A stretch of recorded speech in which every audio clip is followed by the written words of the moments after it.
Hello guys, welcome back to my channel. Ayan, pasensya na kayo, di ako nakakapag-video at nagkaroon ng problema ang cellphone ko. Anyway, itong isang cellphone ang ginagamit ko. Mabuti na lang meron akong mga extra cellphone kahit luma pa rin na mapagkaigig ko. So anyway, ayan, ako po ay mag-share. It's about kalusugan naman. Ayan.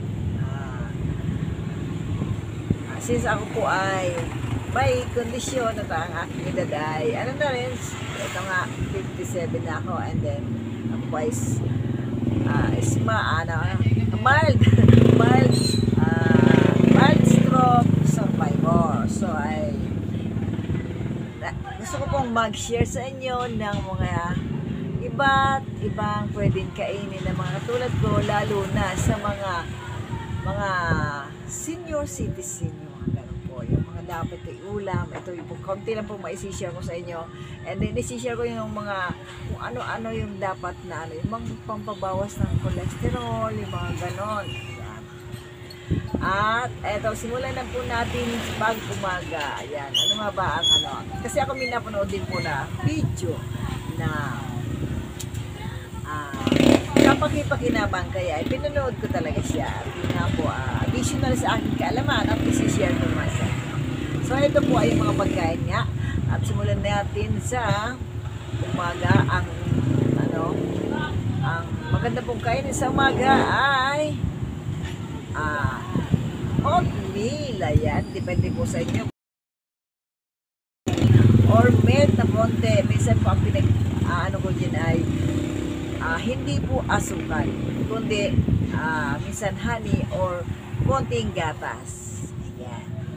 At minsan po, at ako ay palibasa nga ako ay mild stroke survivor, ay ito po ang nilalagay ko. Ang gatas ko po ay kahit itong oatmeal na ito, nilalagyan ko po yan ng dilaw na luya. Yan, kaunti lang. Yan. At marami din siyempre alam niyo naman ang health benefits ng luyang dilaw. Ayan. Maraming health benefits ang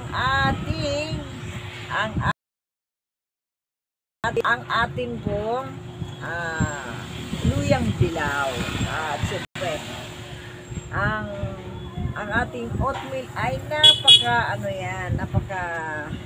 ito po ay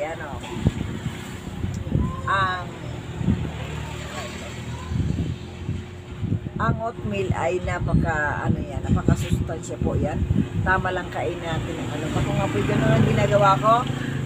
Oatmeal, kung hindi man oatmeal, ay mga natural, katulad ng yung mga nilaga, saging kamote, or kamote kahoy. At hindi din po ako gumagamit ng sugar na pangsausawan nito or any matamis na kundi talaga as in pure na nilaga lang po. Ayun, sausaw sa kung ano-ano mga matatamis. At syempre, eto po sa umaga ay ako po ay, kung hindi ako naglalagay sa gatas nga ng luyang dilaw, ay ang ginagawa ko pong pangkape ay ang luya. Minsan nilalagay ko as in luya, araw-araw po yan. Hindi na po ako magkape. Luya po ito. Luya. Nilalagay ko lang sa mait na tubig. Minsan pinagsasama ko ang luyang dilaw at luya na ganyan. At minsan po ako ay naglalagay ng yan, yung aking hindi nga minsan nga ito po, ako po ay mahilig sa ganito. Ayan, ayan, puro ako ayan, nakikita nyo itim-itim. Ito po ay gloves. Yan, at na-picture ko na din po ito. At syempre po, ang kailangan daw, according sa video na napanood ko, ay tayo ay, lalo yung mga senior citizen, magandang iulam po ay kangkong. At marami po, yan, syempre unang-una na fiber yan. Kangkong, any klase ng luto na gusto nyo. Syempre, adobo. Huwag lang kaalatan, kasi makakakuha tayo dyan ng na pampataas sa ating sa katawan. Yan po kasi pampabawas ng sodium sa ating katawan. bawasan ng alat sa katawan. At ayan ang munggo po. Hindi lang mura, masarap, at syempre maraming health benefits po. At ang pagdating naman po sa isda, yan, sisira kayo sa noise background, ay ang bangus. Bangus po, ayan, magtsatsaga lang po tayo. Kung malino naman ang mata o may salamin, ay kayang-kaya nating alisin ang mga tinik dyan. Huwag lang sobrahan daw ng ano po, yung siyempre mantika, bawal yan sa atin, katulad ng mga mild stroke. Kahit po hindi tayo mild stroke stroke survivor, ay alisin din po natin ang mantika na marami sa katawan. At paminsan-minsan po, kung kakayanin din naman ang bumili ng olive oil, ay tayo tayo po ay maggamit ng olive oil. At yan nga po, ako'y binibala ng aking unikaihan ng olive oil. Minsan ay kung ano yung kinakain nila, kinakain ko na din. Huwag lang baboy. Yan. Simula po ng ako'y hindi na po ako nagkakain ng mga baboy. Yan.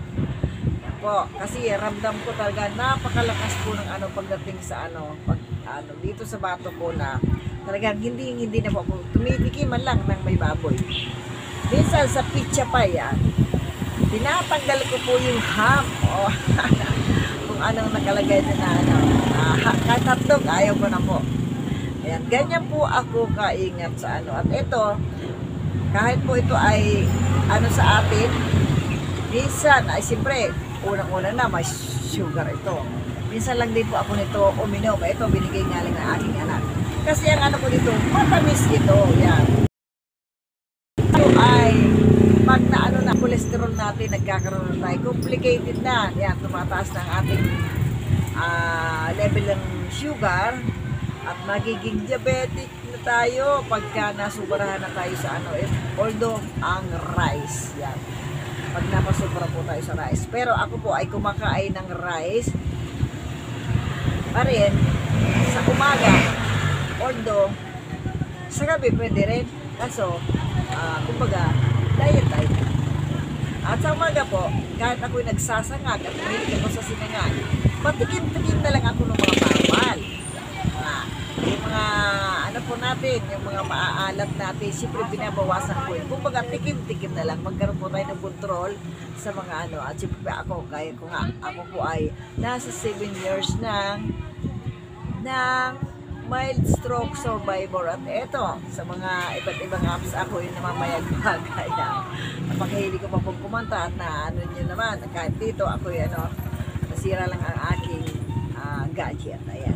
So ano pa nga ba ang natin? Ayan, ang kangkong bangus. Ayan, napaka-healthy po ng bangus na Ayan, ang kailangan po natin sa bangus nga pala guys ay huwag na natin laging ipirito. Lalo na yung ibang nagtitipid. Ito kailangan, yung mga pinigpirituhan din, iwasan na po natin yon. Kailangan ng yung natin may edad na, lalo na nga po kayo, mga senior citizen na, ay,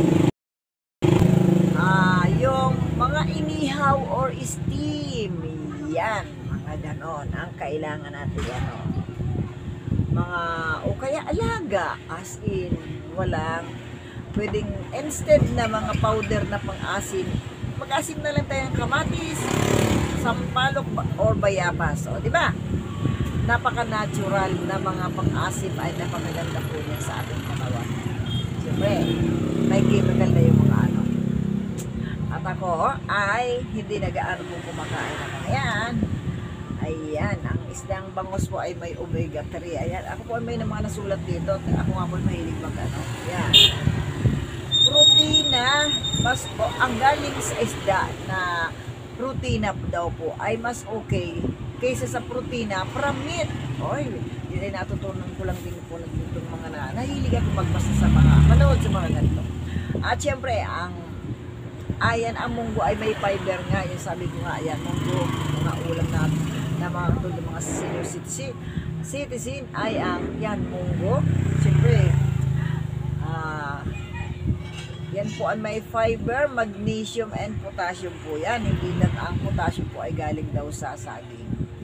Marami rin ang pinanggagalingan na pagkain na may potassium.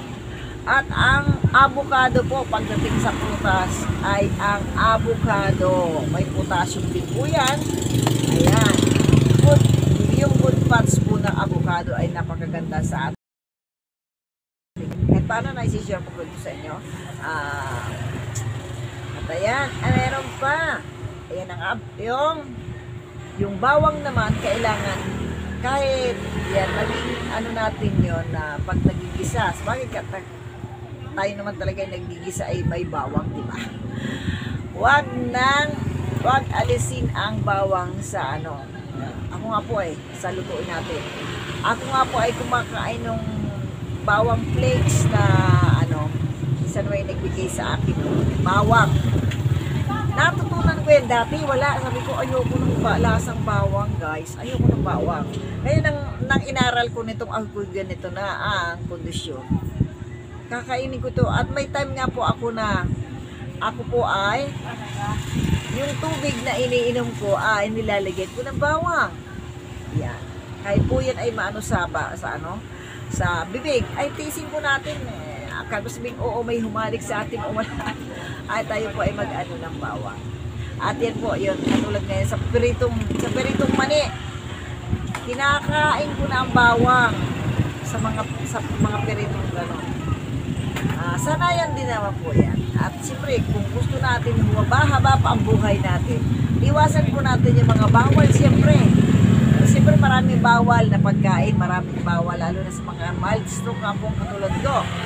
Maraming hindi lang pagkain ng bawal, maraming bawal sa mga katulad kong kondisyon. At siyempre sa mga senior citizen na rin. Although ang senior citizen na, karamihan na, ay kukunti na ano yung na babawasan na o maaga na gumising. At parang ako din minsan, palibasa nga ako 57 years old na. Nararamdaman ko rin minsan, nasasanay na ako ng maaga ang gising.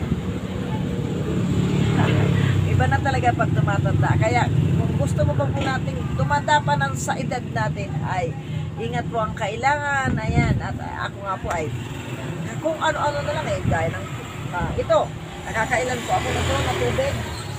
Ayan. Huwag tayo pong umasa masyado sa gamot, pero syempre huwag nating alisin ang gamot. Na-try ko po yan inalis ko minsan, hindi ako uminom ng ilang buwan ng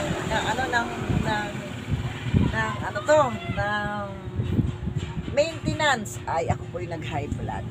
So, kailangan pa rin, ano po ang ating, mga nireseta ng doktor. At syempre, kung sakali lang na huwag po natin, kalimutan din ang mga herbal. Kasi nga po, kung gaya niyan, ayan, yung mga luya, yung cloves, at I have, meron po salt, galing po sa umlay. Maraming health benefits, yung asin siya, as in, hindi ko lang nadala. Puri siya ng asin, pero hindi siya Himalayan salt. May mga siya sa magtulog. Nakalimutan ko na nakalimutan ko na sa ang mga health benefits ng asin na yun, na kapiranggot lang ang ilagay mo sa tubig.